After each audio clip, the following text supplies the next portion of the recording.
ہمیشہ کی زندگی، ایک نہ ختم ہونے والی بادشاہی، وہ ٹیمپٹیشن جسے سن کر بھی آج ہماری آنکھیں جگمگا اٹھتی ہیں۔ لیکن تو کوسچن اس کہ ابلیس کو اس کمزوری کے بارے میں علم کیسے ہوا؟ کیونکہ مشکات کے مطابق جب اللہ تعالیٰ نے آدم علیہ السلام کو پتلا بنایا تھا تو جس قدر چاہا اس قدر اسے جنت میں پڑے رہنے دیا، اور ابلیس اس پتلے کے گرد چکر لگاتا تھا کہ دیکھ لے کہ یہ کیا چیز ہے، اور جب اس نے انہیں اندر سے خالی دیکھا تو پہچان لیا کہ یہ ایک ایسی مخلوق کی تخلیق کی گئی ہے کہ جو خود پر قابو نہیں رکھ سکے گی، اور تب سے لے کر آج تک یہ جن ہمارے پیچھے پڑا ہوا ہے۔ سورہ اعراف کے مطابق اس نے ہمارے ماں باپ کو جنت سے اس حالت میں باہر نکلوایا کہ اس نے ان کا لباس بھی اتروا دیا،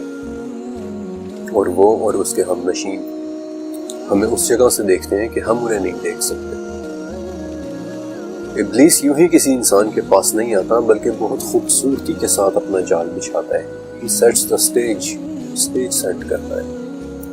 ہماری من پسند چیزوں، ہمارے دل کی گہری ترین خواہشوں کی شکل میں ہمیں فریب دیتا ہے۔ اس کی ان دل فریبیوں کا ذکر حافظ ابو بکر بن ابی دنیا، جنہیں ابن القیم بھی کہتے ہیں، انہوں نے اپنی کتاب مصائد الشیطان میں بڑی تفصیل سے کیا ہے،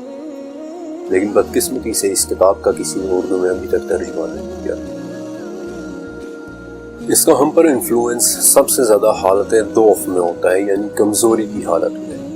یعنی جب ہم اپنے جذبات کے ہاتھوں مغلوب ہوئے ہوتے ہیں، احساس کمتری، بے پناہ محبت، شدید نفرت، غصہ، ڈپریشن، انسیکیورٹی یا لسٹ محسوس کر رہے ہوتے ہیں۔ اس وقت ہم اس کے حملوں کے لیے ایک بہت ہی آسان ہدف، ایک ایزی ٹارگٹ ہوتے ہیں، یہاں تک کہ ہمارا یہ سب سے بڑا دشمن اپنا آخری وار ہماری موت کے وقت کرتا ہے۔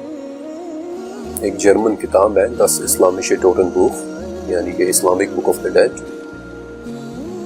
یہ کتاب ان لوگوں کے بارے میں بات کرتی ہے کہ جو بالکل موت کے قریب واقع ہوتے ہیں، اور اس کتاب میں چند ایک بڑی عجیب و غریب رپورٹس پڑھنے کو ملتی ہیں۔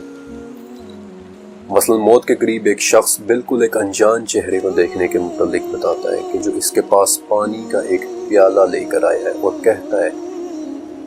کہ میں تیرے لیے پانی لایا ہوں، لیکن یہ پانی میں تجھے صرف تب دوں گا کہ جب تو کہے کہ تیرا کوئی خالق نہیں ہے، یا پھر تو دو خداؤں کی گواہی دے، یا پھر تو کہہ دے کہ نبی نے جھوٹ بولا تھا، والعیاذ باللہ۔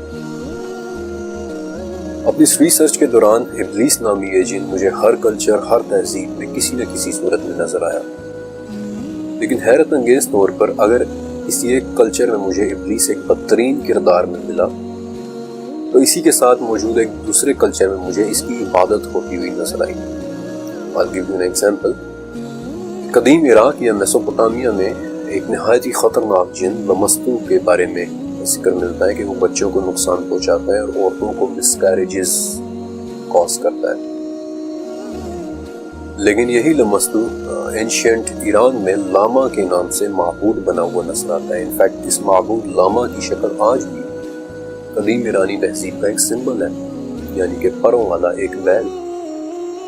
اسی طرح اس قدیم ایران میں جس اہورا مزدا کی عبادت کی جاتی ہے، وہی اہورا ایک بگڑے ہوئے نام کے ساتھ اینشنٹ انڈیا میں ایک شیطان کے روپ میں نظر آتا ہے، جس کے ماننے والے بیسیکلی آج بھی موجود ہیں اور خود کو اگوری کہلواتے ہیں۔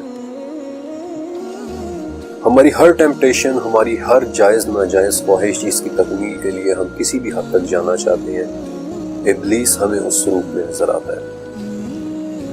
16ویں صدی کا ایک اٹالین میوزیشین تھا جیوسیپے ٹارڈینی، میوزک لکھنے کا دیوانگی کی حد تک شیدائی، اور اس نے کچھ بڑی ہی مشہور دھنیں بھی لکھی تھی، جس میں سے ایک تھی دی ڈیولز ٹرل، اور یہ وہ دھن تھی جس کے بارے میں اس نے آخر میں لکھا تھا کہ یہ دھن مجھے شیطانوں نے تحفے میں دی تھی۔ کبھی یہ کسی مذہبی پیشوا کے سامنے اس کے علم پر تکبر کی شکل میں آتا ہے کہ جیسے پوپ فرانسس نے ایک دفعہ کہا تھا